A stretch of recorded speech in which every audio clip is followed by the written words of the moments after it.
Sir. हाँ, good morning sir, बोल रहे हैं कि कल मोदी जी का इंटरव्यू होने वाला है, तो उसमें आपसे हम कुछ क्वेश्चन पूछने वाला है। अच्छा। तो सर, उस क्वेश्चन का कुछ आप मतलब आपका विचार क्या है उसके? ठीक है, बताओ कौन सा क्वेश्चन होता है? सर, सोच रहे हैं कि पहला क्वेश्चन बेरोजगारी पर पूछ ले। सर, बेरोजगारी के बारे में कुछ बताइए। बेरोजगारी पे क्या क्वेश्चन पूछिएगा? बेरोजगारी पर तो मोदी जी ने जवाब दे दिया है कि देखिए जो पकौड़ा तल रहा है वो भी रोजगार कर रहा है। अब मोदी जी जो है वो चाहते हैं कि लड़का सब मैंने सरकारी नौकरी के पीछे बर्बाद नहीं हो। शाबाश। जी जी, आत्मनिर्भर बनना चाह रहे हैं। ठीक जी, है, बाकी अगला क्वेश्चन बताओ क्या है? अगला क्वेश्चन मेरा है सर कि जो महंगाई पर चल रहा है, महंगाई पर बता सकते हैं? महंगाई के बारे में।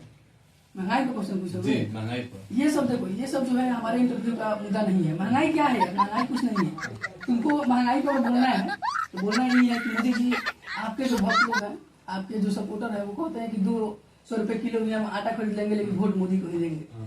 500 रुपए लीटर हम पेट्रोल भरा लेंगे लेकिन वोट मोदी को देंगे। तो अगर महंगाई की बात करना है तो इस तरीके से बात करना है। ठीक, समझे? हाँ, समझ। आगे क्वेश्चन बताओ। हाँ सर, अगला क्वेश्चन है कि सर आज के जो विपक्षी पार्टी है जो अग्निवीर पर चर्चा चला रहा है, उसको तोड़ने का चाह रहा है, तो उस पर आप क्या कहिएगा?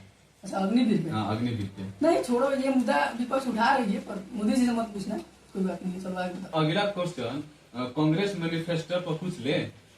नहीं, कांग्रेस मैनिफेस्टो पर क्या पूछना है? मोदी जी ने जो बोल दिया वो सच है। यही ना बोले हुए थे कि जो है कांग्रेस जो है आपका मंगलसूत्र लेकर के अपने माँ बहनों का मंगलसूत्र लेकर के मुसलमानों में बांटना चाहती है। तो बोल दिया वो सच है। पढ़ने का, उसको देखने का क्या जरूरत है? प्रज्वल रवाना, हाँ, उस पर बता सकते हैं आप? नहीं, देखो, वो भी हमारा जो है मुद्दा नहीं है और उस पर तो मोदी जी ने जवाब भी दे दिया है कि वो जिम्मेवारी राज्य सरकार की है। ठीक, ये बात अलग है कि गठबंधन जो वो बनाए हुए थे तो जिम्मेवारी उनकी भी बनती है, और चूंकि जवाब दे दिए हैं तो छोड़ो उसको, आगे बोलो। हाँ सर, लास्ट क्वेश्चन है मेरा। जो पुलवामा हमला है उस पर मतलब सत्यपाल मलिक के बारे में उसके मतलब कुछ बता सकते हैं उसके? अच्छा, सत्यपाल मलिक ने जो इंटरव्यू दिया था पुलवामा के बारे में, उसके बात कर रहे हैं? नहीं, जब कोई नहीं पूछ रहा है तो तुम कहे पूछोगे भाई? हम लोग इंटरव्यू है, मोदी जी आ रहे हैं तो उनका थोड़ा सा सपोर्ट दिखाना है, समझ रहे हैं? तुम चाह रहा ससुरा कि तुम मैंने ज्यादा क्वेश्चन पूछ लो उनसे, सही सही क्वेश्चन नहीं पूछना है। देखो, उसके बाद हम तुमको थोड़ा सा निर्देश देते हैं क्या है तुम्हारा। अगर इंटरव्यू लेना है तो कुछ बातों को याद रखना है। ठीक, पहला चीज कि सवाल पूछने के बाद में जवाब को नहीं सुनना है। मोदी जी जो बोले वो सही है। ठीक, तुम्हारा काम केवल सवाल पूछना है, उसके बाद कुछ भी बोले जवाब को तुमको उस पर जवाब को क्वेश्चन नहीं पूछना है। ठीक, ये पहला बात। दूसरा बात, मान लो अगर किसी चीज के बारे में उनका बयान लेना है तो ये सीधे नहीं कहना है कि सर यही बात है। ये कहो कि सर लोग ये कह रहे हैं, मोदी जी लोग ये कह रहे हैं कि ऐसा है, मोदी जी विपक्ष ये कह रहा है कि ऐसा है। अपना ऊपर जिम्मेदारी नहीं लेना है, भले बात सही हो। ठीक है, हाँ, तुम थोड़ा सा सीखो, अपना जो सीनियर जर्नलिस्ट होगा उसे सीखो। दूसरा बात, तुम जो क्वेश्चन बनाए हो ऐसा क्वेश्चन नहीं होना चाहिए। क्वेश्चन इस तरीके से बनाओ कि मोदी जी आप आम कैसे खाते हैं?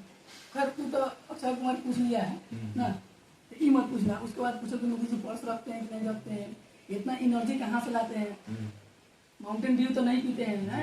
इस तरीके का क्वेश्चन होना चाहिए। ये हो गया।